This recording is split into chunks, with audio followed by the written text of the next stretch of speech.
et puis il sort et puis il boit et puis il boit de l'alcool. Il faut être fou le même jour. J'étais assis dans la salle, ça m'a beaucoup frappé. C'était le pasteur Alain. Parce que le même soir même, c'était chaud chez moi. Les bouteilles tombaient. Oui, vous savez, le Seigneur m'a tout appris. C'est pas, je disais, quand quelqu'un vient, je dis non, je connais ça. Non, laisse tomber. Je suis parti pour le bon. Il faut vraiment avoir l'envie de vraiment laisser le monde. Souvent, les gens pensent qu'il y a encore une solution.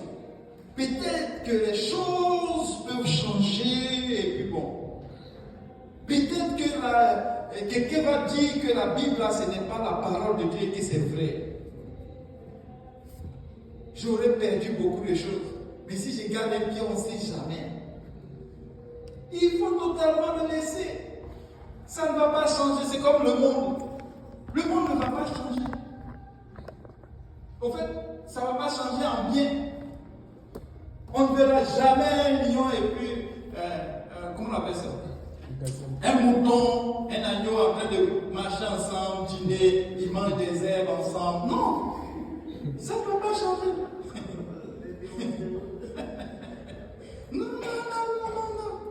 Non. Quand on dit c'est réservé au feu, c'est vraiment réservé au feu. Et les guerres vont se succéder. Il y en aura toujours. Un pasteur disait que quand quelqu'un rentre dans l'eau du baptême et puis il ressort et puis continue encore à faire les mêmes choses, c'est parce qu'il n'a pas vraiment, il n'est pas sorti de l'eau. Vous savez, quand tu rentres dans l'eau du baptême et que tu ressors, les péchés doivent rester là-bas. Si tu continues de faire le péché, ça veut dire que tu n'es pas sorti de l'eau. Parce que Jésus est sorti glorifié. Amen. Il est sorti totalement lavé. Toi aussi, tu dois être lavé. Les choses anciennes sont passées. Si tu forniquais, c'est passé, mon frère. Mais si tu ramènes encore la fornication, il y a un problème. C'est que tu es encore dans l'eau du baptême. Ça, c'est pour quelqu'un qui est chrétien. Quand je parle de chrétien, celui qui s'est repenti, baptisé au nom de Jésus-Christ et puis rempli du Saint-Esprit. Et qui a décidé de faire la marche. J'ai bien dit qui a décidé de faire la marche. C'est-à-dire, il marche, mais lui, quand il tombe, c'est son ancien péché là qui revient. Ouais, non? Il tombe dans la fornication. Il y a problème. Tu n'es pas sorti de l'eau du baptême. Maintenant, celui qui n'a pas décidé, il y a des gens qui viennent qui se font baptiser. Comme je le disais là, moi c'est comme ça que j'étais avant. Je sortais d'ici, allez les gars, on est où là? Position. Et puis bon, chacun me donne sa position et puis allez. On repart encore dans les anciennes choses. Jusqu'au jour où le Seigneur va me frapper. Mais vous voyez, la façon dont le Seigneur m'a frappé, et puis pour Paul, c'est différent.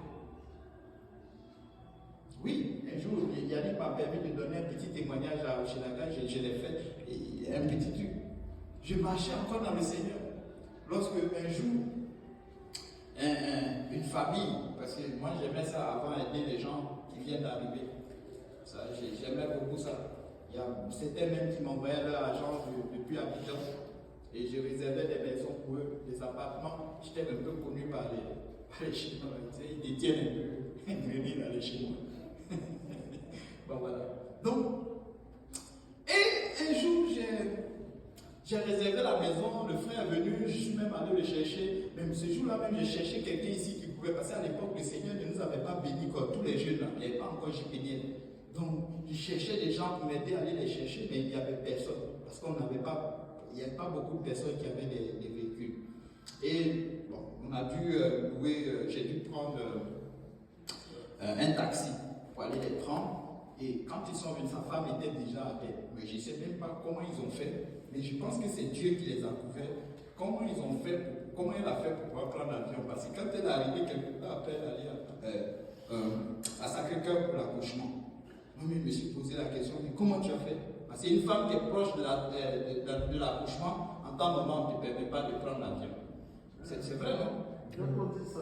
Oui, ça, on ne te permet pas de prendre l'avion. Bon. Mais ils ont monté dans l'avion. Je pense que son envie de venir là a fait que ça a retardé les choses. Je ne sais pas comment ça s'est fait. Elle était là. Donc je suis allé la chercher. Je suis venu. Et en temps, moi, j'étais vraiment avec ma gang là-bas.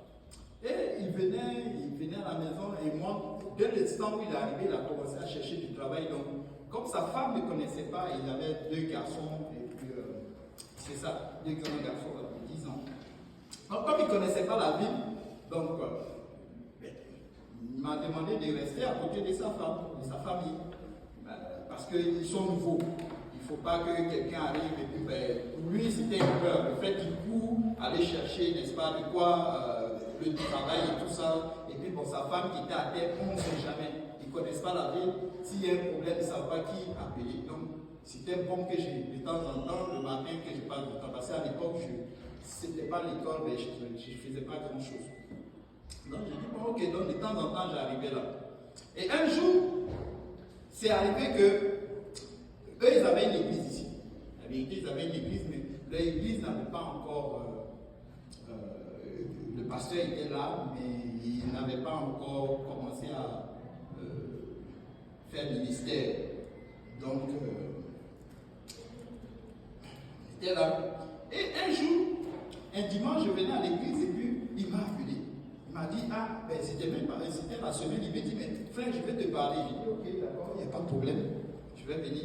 Il dit, bon, dimanche, comme je passe par là à l'église, je vais descendre chez toi. Parce que aussi, dans le temps, j'essayais de les gagner. Mais vous savez, voilà le gros problème. Tu es un pécheur et puis tu cherches à gagner un autre pécheur. C'est grave. Ils viennent à la maison, le monsieur venait à la maison, il voyait les bières et puis les choses. Et puis moi, j'essayais de le tenter de venir à l'église. Et quand ils arrivent aussi, ils venaient à l'église. Le message qui était prêché, non, tu ne peux pas retourner chez toi et puis aller continuer à faire la vie que j'ai vivais là. Non. Un jour, il y a un ami qui était à côté de moi qui disait, mais mon frère, il faut que tu ailles. Parce que je ne comprends pas. Est-ce que ton pasteur sait que tu